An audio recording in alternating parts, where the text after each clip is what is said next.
우리 수술을 하게 되면 조직이 서로 들러붙으려고 하는 그런 성질을 갖고 있어요. 이게 우리 몸의 치유의 능력이죠. 베었을 때 칼에 베거나 뭐 이런 그 살이 이렇게 베어져 가지고 피가 나는 그런 상황이 발생하면 그때 섬유 조직이 생겨나면서 치유하게 되는 거죠. 그러니까 정상적인 반응인데 이게 잘못 반응을 하게 되면 또는 뭐 잘 반응을 하게 되더라도 우리가 원치 않는 그런 일이 발생할 수 있습니다. 그게 이제 유착이라는 것, 흉터라는 것, 더 나아가서는 조금 다른 얘기지만 켈로이드가 발생하게 되는 거죠. 여기 사진에 나오는 것은 우리 흔히 인절미죠, 인절미. 이 인절미가 시간이 오래 지나거나 따뜻한 곳에 있거나 그러면 이렇게 분리가 돼야 되는데 이렇게 녹아서 안에가 나오게 됩니다.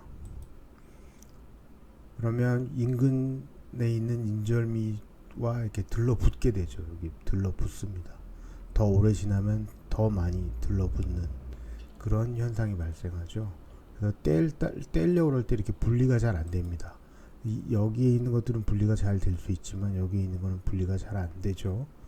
이게 흉터를 만들기도 하고 이게 유착, 장유착 특히 장유착을 만들기도 합니다. 떼어보는데 이렇게 잘 안 떼어집니다. 이렇게 되어 있는 것을 이거는 그냥 대충 자르면 되겠지만 사람의 몸은 대충 자르면 안 되겠죠. 그래서 수술을 할 때 이게 발생한 경우에는 참 어려운 일을 겪게 됩니다. 그러니까 이것이 피부에 있든 장 속에 있든 복강 내에 있든 굉장히 어려워지는 현상을 보여주는 겁니다. 그래서 분리가 잘 되는 상태, 그러니까 정상적인 상태. 앞서 이 영상에서는 좀 떨어지는 것을 볼 수 있는데 이게 지금 시간이 지나면서 이렇게 뭉개지는 그런 상황을 설명하기 위해서 이런 영상을 하나 마련해 봤습니다. 그래서 이쪽 왼쪽 여기는 노말 정상이라고 보고 이쪽 오른 이렇게 잘 떨어지죠. 이렇게 된 걸 생각하시면 되고요. 이쪽은 유착이나 흉터가 있으면 비정상적으로 잘 안 떨어지는 그런 모습. 이렇게 돼서 유착이 오거나 재수술을 하거나 흉터가 생기면 수술이 쉽지 않다. 정답이 없는 수술을 해야 되기 때문에 매우 곤란한 일을 의사도 겪고 환자도 겪고 그럴 수 있는 겁니다. 이 영상에도 보면 이 환자는 엉덩이 부분에 모낭염이든 페피낭이든 감염이 자주 발생하는 분입니다. 그래서 이런 것이 전부 염증이 있다고 보여지는 거예요. 여긴 급성으로 있는 것이고요. 이게 지금 피지선이 발달해 있는데 엉덩이 쪽에 이런 것도 피지선입니다. 모낭이기도 하고 이것의 과잉 발달 그리고 과습, 오래 앉아 있는 습관 등 여러 가지 원인이 작동을 해서 이렇게 염증이 생기고 감염이 생겼는데 잘 보시면 제 눈에는 이렇게 연결되어 있는 것으로 보입니다. 그러니까 이런 상태에서 오면 치료가 쉬운데 이렇게 연결된 상태로 오면 치료가 어려워진다라는 거죠. 그러니까 이 밑에서 피부 밑에서 서로 연결이 되어 있는 것을 은연중에 색깔로 보여주는 거죠. 그래서 이런 때 오지 말고 좀 단독으로 있을 때 와달라고 말씀을 드리는 거죠. 여기 이제 수술을 해서 이렇게 흉터가 커지고 여긴 그나마 좀 작게 수술을 했네요. 더 심하신 분들도 있죠. 좌우측에 뭐 다 대부분 다 생기고요. 이렇게 염증이 심해서 사실은 이렇게 작게 하거나 흉터가 거의 없이 치료가 될 수 있는데 염증이 오래된 상태로 가면 이런 흉터를 이렇게 만들게 됩니다. 이렇게 될 수밖에 없는 그런 상황입니다. 대부분은 이 정도의 흉터나 이 정도의 상태에서 치료를 받게 되면 되는데 염증이 심하게 되고 오래 가게 되는 상황이 가게 되면 의사도 어쩔 수 없이 이런 식의 수술을 통해서 완치를 노리는데 그렇다 그래서 다 잘 되는 게 아니라 여기에 잘 보시면 벌어져 있는 상태가 보입니다. 좀 이쪽과도 좀 다른 형태. 이런 식으로 벌어지면서 염증이 아직도 있거나 이 밑에 섬유화가 있는 그런 겁니다. 그래서 자꾸 말씀드리는 게 조기에 와서 염증이 있기 전에 제거할 수 있을 때 제거하는 것이 가장 낫다. 특히나 우리나라처럼 건강보험이 발달해 있는 나라는 가장 나을 것입니다.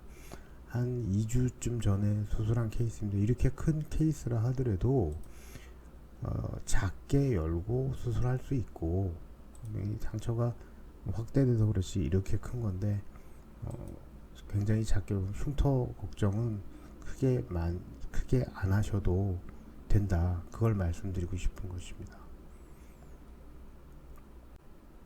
가장 좋은 치료는 조기 진단과 조기 치료입니다. 그것이 뱃속에 있든 근골격계에 있든 피부나 다른 조직에 있든 조기 진단과 조기 치료입니다. 그리고 당연히 생기지 않는 것이 최선이지만 생겼으면 잘 적절히 치료를 해야 되는데 오타가 나왔네요. 전통 방식의 피부 절개는 흉터를 영구하게 남깁니다. 제가 하는 지금 지방종이나 표피낭이나 이런 수술에서도 전통적인 방식은 분명한 것은 흉터를 영구하게 많이 남길 수 있으니까 그거를 좀 안 했으면 좋겠고, 이제 작게 열고 수술을 하든 크게 열고 수술을 하든 수술을 했으면 그 다음에는 세심하게 봉합하고 장에 있는 거, 뱃속에 있는 유착은 관리를 해야 되는데, 앞서 얘기한 대로 사실은 제일 좋은 거는 이 체위 변경입니다. 앉았다 일어섰다 옆으로 누웠다 왼쪽으로 누웠다 오른쪽으로 누웠다 하는 것을 자주 함으로 인해 가지고 장 유착을 굉장히 많이 줄여줄 수 있습니다. 그래서 배 수술을 하고서 장유착을 걱정하시는 분들도 있을 수 있는데, 이런 분들은 운동, 걷고 이러는 것도 있지만 그걸 많이 하는 것보다는 누워서도 왼쪽으로 누웠다가 오른쪽으로 누웠다가 하면서 장이 뱃속에서 움직이면서 붙을 시간을 주면 안 됩니다. 붙을 시간을 주어서는 장유착이 발생하게 된다는 거죠. 그리고 피부나 무슨 어떤 성형이나 이런 걸 하고 나서 상처가 생겼을 때는 이제 봉합을 잘 세심하게 해야 되고요. 봉합한 이후에도 관리를 해야 되는데 여러 가지 치료 재료들이 나와서 도움을 주고 있고 갖가지 흉터 완화형 연고들이 있습니다. 일부 도움이 되고요. 처음 근본적으로는 수술 안 하는 것이 제일 좋은 거고, 수술을 했다면 봉합을 잘하는 것, 그리고 그 이후에 환자들 본인들이 조금씩 관리하는 것을 권장드립니다. 그래서 현대의학이 많은 도움을 주고 있는데 그나마 막을 수 없는 게 흉터고, 그래도 그 흉터는 또다시 현대의학에 의해서 많이 작아졌다.